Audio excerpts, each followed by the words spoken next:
Hi friends, welcome to మన Bommarillu. Upcoming రివ్యూలోకి వెళ్ళిపోదాం. Saranya Ananya pregnant కాదు అని అతిపెద్ద నిజం తెలుసుకున్న తర్వాత ఆనందభైరవితో కలిసి అనన్యకి చుక్కలు చూపించాలి అని డిసైడ్ అవుతుంది. ఆనందభైరవి ప్లాన్ ప్రకారం శరణ్య పాలల్లో ఒక టాబ్లెట్ని వేసి అనన్యకి ఇస్తుంది. అక్క, నువ్వు ప్రెగ్నెంట్వి కదా, టాబ్లెట్స్ వేసుకోవటం లేదని ఈ పాలల్లో నీకు టాబ్లెట్ కల్పించాను. ఈ టాబ్లెట్స్ వేసుకుంటే నీ బొజ్జలో ఉన్న పాప చాలా బలంగా పుడుతుంది. నువ్వు ఒకవేళ ప్రెగ్నెంట్ కాదనుకో, నీకెప్పటికీ ప్రెగ్నెన్సీ రాదు అని చెప్పేసరికి ఒక్కసారిగా అనన్య షాక్ అయిపోతుంది. ఇంకా వెంటనే ఆ పాలన్నీ చివరికి వెళ్ళి కక్కేస్తుంది. అంటే నేను జీవితంలో ఎప్పటికీ ప్రెగ్నెంట్ కాలేనా అని గజగజ వణికిపోతూ ఉంటుంది అనన్య. అనన్య భయపడడాన్ని చూస్తూ శరణ్య, ఆనందభైరవి ఎంజాయ్ చేస్తూ ఉంటారు. తన పాపాలని ఇలానే నేను రోజు కక్కిస్తూ ఉంటాను అత్తయ్య గారు, మీరేమీ కంగారు పడకండి అని ఆనందభైరవికి అభయమిస్తుంది శరణ్య. ఇది ఇలా ఉండగా దర్శన్కి ఫేక్ నంబర్ నుండి మెసేజ్ చేస్తుంది సమీరా.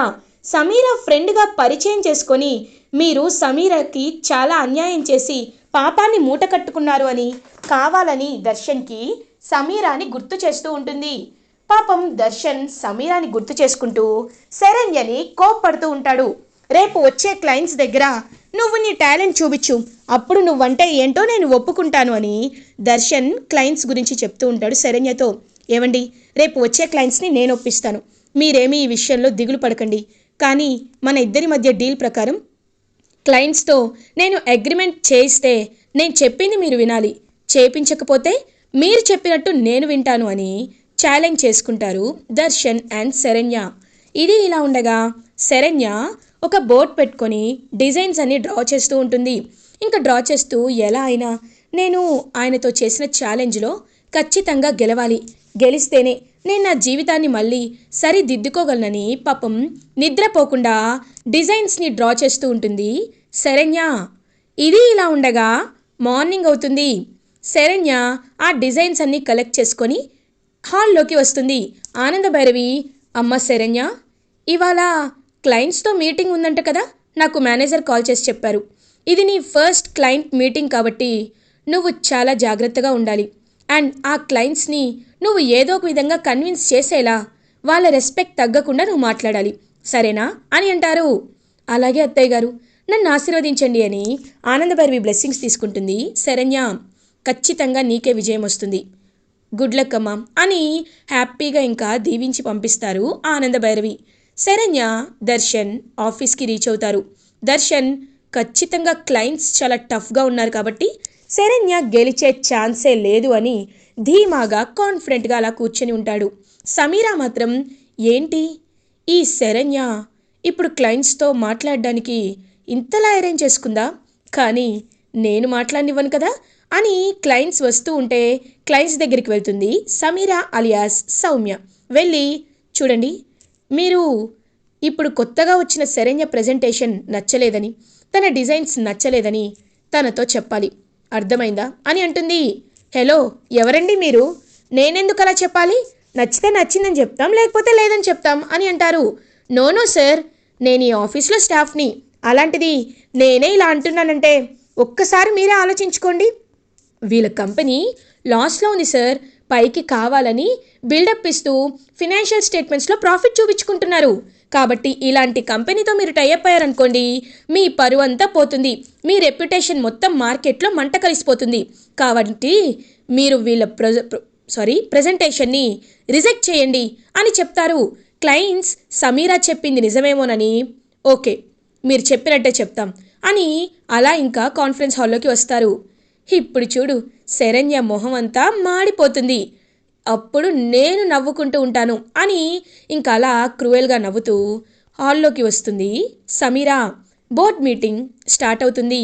శరణ్య తను కష్టపడి వేసిన డిజైన్స్ అన్నీ క్లయింట్స్కి చూపిస్తూ ఇలాంటి టైప్ ఆఫ్ శారీస్ అండ్ చుడీదార్స్ని మేము ఇంట్రడ్యూస్ చేయాలనుకుంటున్నాం, వీటితో కనుక మీరు టైఅప్ అయితే మాతో ఖచ్చితంగా మీ బిజినెస్కి సినర్జీ ఎఫెక్ట్స్ ఉంటుంది, మీ బిజినెస్ ఇంకా ఇంకా గ్రో అవుతుంది అని పాపం చాలా చక్కగా అండ్ వెరీ ఫార్మల్ వేలో ప్రజెంటేషన్ ఇస్తుంది శరణ్య. బట్ ఆ క్లయింట్స్ అంతా వింటారు. విని, సారీ మేడం, మీరు చెప్తున్న ప్రపోజల్ బాగానే ఉంది, కానీ మీరు వేసిన డిజైన్స్ చూస్తుంటేనే ఎందుకో ఇది వర్కౌట్ అవ్వదనిపిస్తోంది అని అంటారు క్లయింట్స్. ఒక్కసారిగా షాక్ అయిపోతుంది శరణ్య. వెంటనే దర్శన్ అది అనుకుంటూ హ్యాపీగా ఫీల్ అవుతాడు. సార్, మార్కెట్లో ఇవి ట్రెండింగ్గా ఉన్నాయి సార్, ఖచ్చితంగా ఇవి వర్కౌట్ అవుతాయంటే, లేదు మేడం, మీ మాటలు మేము ఎలా రిలే అవుతాం చెప్పండి, మీ మాటల వరకే ఉంది, కానీ చేతులు మాకు కనబడాలి కదా అని క్లయింట్స్ వెళ్ళబోతూ ఉంటారు. వెంటనే శరణ్యకి ఒక ఐడియా వస్తుంది. ఇంకలా, సార్ ఒక 5 minutes మీరు ఆలోచించుకొని డెసిషన్ తీసుకోండి సార్ అని అంటారు. ఓకే, మీది చాలా రెప్యూటెడ్ కంపెనీ కాబట్టి ఆనంద భైరవి గారిపై గౌరవంతో ఒక 5 minutes మేము బ్రేక్ తీసుకున్న తర్వాత మీతో డెసిషన్ని మళ్ళీ వచ్చి చెప్తామని ఇంకా క్లయింట్స్ అంటారు. వెంటనే శరణ్య అలా అటు ఇటు తిరుగుతూ అయినా క్లయింట్స్ ఎందుకు ఒప్పుకోవటం లేదు అని ఆలోచిస్తుంటే అప్పుడే శరణ్యకి ఒక విషయం అర్థమవుతుంది. సీసీటీవీ ఫుటేజ్ ఓపెన్ చేయగానే అందులో క్లయింట్స్ వస్తూ ఉంటే సమీర క్లయింట్స్తో మాట్లాడడాన్ని గమనిస్తుంది. గమనించి, అంటే క్లయింట్స్ బ్రెయిన్ వాష్ చేసింది సమీరానా అని ఆలోచనలో పడి, లేదు, వాళ్ళు మన మార్కెట్ని ఎందుకు నమ్మటం లేదు, వీళ్ళని ఎలా అయినా నమ్మించాల్సిందే అని ఒక ప్లాన్ వేసుకొని తన ప్యూన్తో కలిసి ఇంకొక గేమ్ ఆడడానికి స్టార్ట్ చేస్తుంది శరణ్య.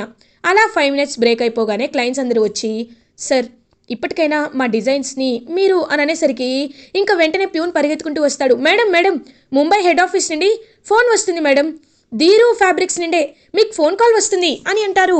ఏంటి, ధీరు ఫ్యాబ్రిక్సా అని ఆ క్లయింట్స్ ఒక్కసారిగా షాక్ అవుతారు. వెంటనే ఫోన్ తీసుకుంటుంది శరణ్య. Hello Dheeru sir. చెప్పండి సార్. ఓ, మీరు మాతో 300 crores వర్తున్న కాంట్రాక్ట్లోకి ఎంటర్ అవ్వాలనుకుంటున్నారా? మా నుంచి మీరు ఫ్యాబ్రిక్స్ని ఎక్స్పెక్ట్ చేస్తున్నారా? So sweet of you sir, నిజంగా మిమ్మల్ని చూస్తుంటే చాలా హ్యాపీగా అనిపిస్తుంది. ఖచ్చితంగా సార్, మీరు ఒక్కసారి మా ఆఫీస్ని విజిట్ చేయండి, అప్పుడు మీకే ఎలాంటి ఫ్యాబ్రిక్స్ ఉంటాయో అర్థమవుతుంది, మీకు నచ్చినవి సెలెక్ట్ చేసుకోవచ్చు అని కావాలని క్లయింట్స్కి వినిపించేలా మాట్లాడుతుంది. ఏంటి, ధీరు గారు ముంబై నుండి కాల్ చేశారా? ఆయన వరల్డ్లోనే నెంబర్ 10లో ఒకరు, టాప్ 10లో ఒకరు.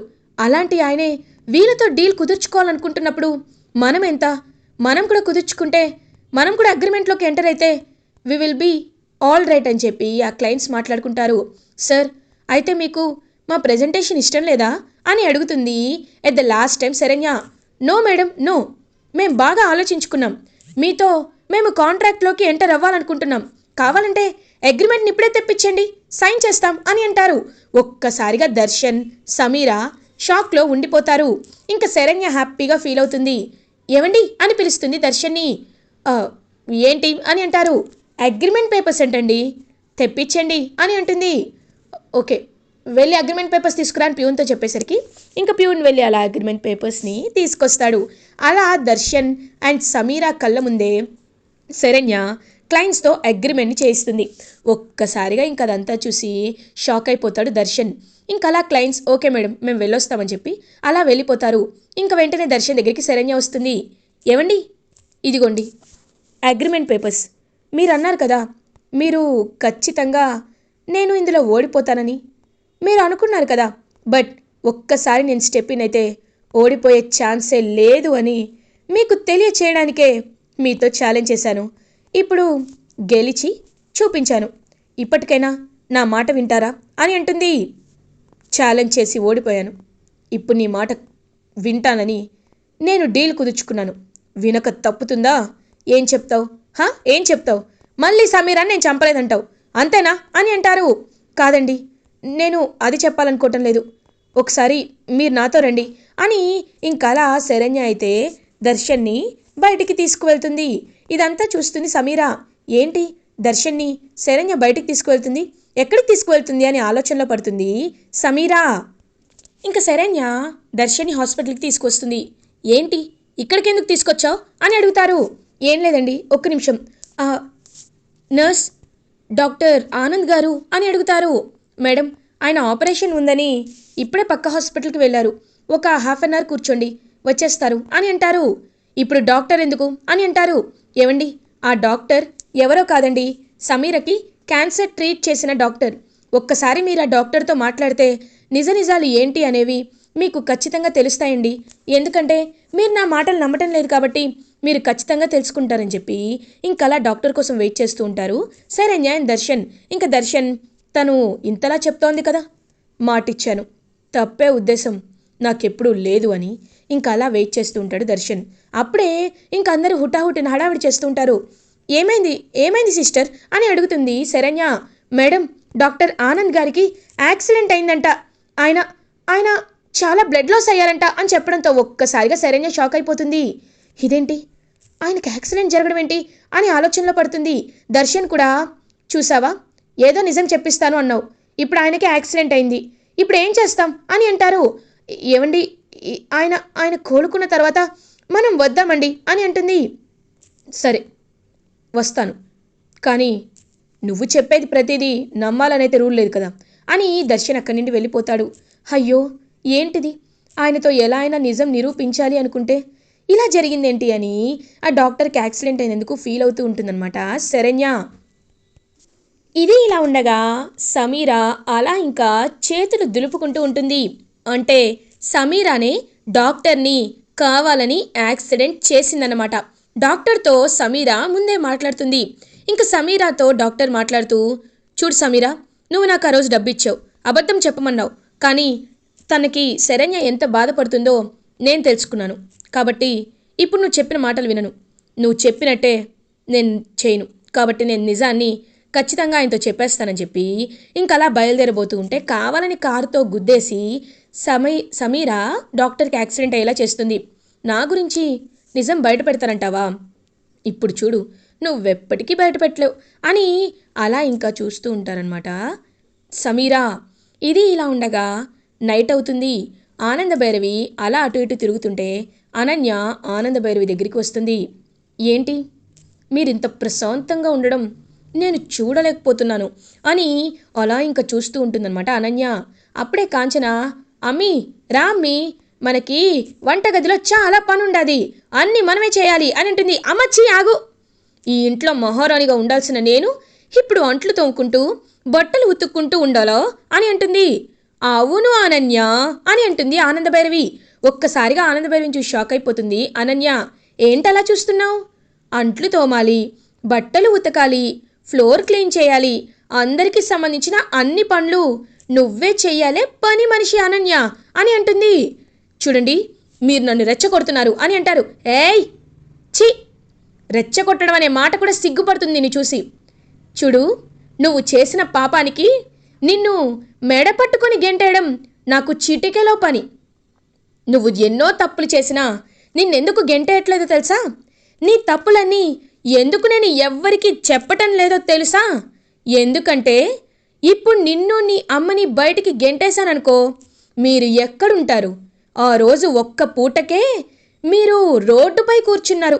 నేను డబ్బులిస్తే కానీ కనీసం తిండి కూడా తినలేకపోయారు. అలాంటి మిమ్మల్ని ఈ సమాజంలో కొన్ని మృగాలు ఎక్కడ తినేస్తాయోనని, అసలే ఒక అనాథగా నేను చిన్నప్పటి నుండి పెరిగాను కాబట్టి ఒక ఆడపిల్ల సమాజంలో ఒంటరిగా ఉంటే పడాల్సిన కష్టాలేంటో నాకు తెలుసు కాబట్టి ఎప్పుడూ ఒంటరిగా ఉంటే నీకు ఎలాంటి ప్రమాదం జరగకూడదని నేను నిన్ను ఇంట్లో ఉండనిస్తున్నాను. అంతేకాని నీపై జాలితోనో లేకపోతే ప్రేమతోనో ఈ ఇంట్లో నువ్వు ఉంటే నువ్వు మహారాణి అవ్వచ్చనో కాదు. ఆ విషయాన్ని బాగా గుర్తుపెట్టుకో. ఇంకా ఇంకా నా ఓపికని సన్నగిల్లేలా చేసి నాకు ఇంకా అసహ్యం కలిగేలా ప్లాన్లు వేశావనుకో, ఈ ఓపిక కూడా నాకుండదు, గెంటి పారేస్తా, గుర్తుపెట్టుకో అని ఆనందభైరవి అక్కడి నుండి వెళ్ళిపోతారు. ఇది ఇలా ఉండగా మార్నింగ్ అవుతుంది. శరణ్య ఆఫీస్లో అలా ఇంకా వెళ్తూ ఉంటే అప్పుడే సమీరాపై శరణ్యకి డౌట్ వస్తుంది. అసలు సమీరా ఏం మాట్లాడింది క్లయింట్స్తో? ఒకవేళ తను అడిగితే తను నిజం చెప్తుందో అబద్ధం చెప్తుందో తెలియదు కదా. కాబట్టి తన్ని అడగకూడదు, తన్ని అడగకుండానే నిజాన్ని తెలుసుకోవాలి అని ఇంకా అసలు సమీరా ఎవరని చెప్పి సౌమ్య ఎవరు, సౌమ్య అసలు ఎక్కడి నుండి వచ్చింది అని ఇంకా తన మేనేజర్తో బ్యాక్గ్రౌండ్ డీటెయిల్స్ అని చెక్ చేయమంటుంది. మేడం, సౌమ్య బెంగళూరు నుండి వచ్చారు, కానీ ఆవిడకి ఇక్కడ ఎవరు లేరు మేడం అని చెప్పడంతో, ఓకే అయితే తన ఇంటి అడ్రస్ ఒకసారి కనుక్కోండి అని చెప్పి ఇంకలా ఆలోచిస్తూ ఉంటుంది శరణ్య. అప్పుడే కరెక్ట్గా శరణ్య కారులో బయలుదేరుతుంటే ఒక వ్యక్తి వచ్చి అడ్డుపడతారు. మేడం ఆగండి మేడం అని అంటారు. ఏమైంది అని అడుగుతుంది. మేడం మేడం నేను మీ మీ ఆఫీస్లో అపాయింట్ అయిన సౌమ్యని మేడం, నేనే ఆ స్టాఫ్ని అని అనడంతో ఒక్కసారిగా షాక్ అయిపోతుంది శరణ్య. వాట్, నువ్వు సౌమ్యవా? మరి మా ఆఫీస్కి వచ్చిన ఆ సౌమ్య ఎవరు అని అడుగుతుంది శరణ్య. మేడం, ఎవరో తెలీదు, నేను ఎయిర్పోర్ట్లో ఉంటే నా తలపై కొట్టి నన్ను కిడ్నాప్ చేశారు మేడం, తర్వాత నాకు ఈ నిజం తెలిసింది మేడం అని చెప్పడంతో ఒక్కసారిగా తన దగ్గర పనిచేస్తున్నది ఒరిజినల్ సౌమ్య కాదు, ఫేక్ సౌమ్య అని, అలాంటప్పుడు తను ఎవరు అని ఇంకా ఇంటికి వెళ్ళి చూసేసరికి అలా సమీరా ఇంట్లోనే ఉంటుంది. సమీరాగా తన ఫోటో తను చూసుకుంటూ ఇంకా అలా కోపంతో ఉండేసరికి ఒక్కసారిగా సౌమ్య సమీరా ఒకటి అని తెలుసుకొని షాక్లో ఉండిపోతుంది. అలా శరణ్య. ఇలా ఎపిసోడ్ ఎండ్ అవుతుంది.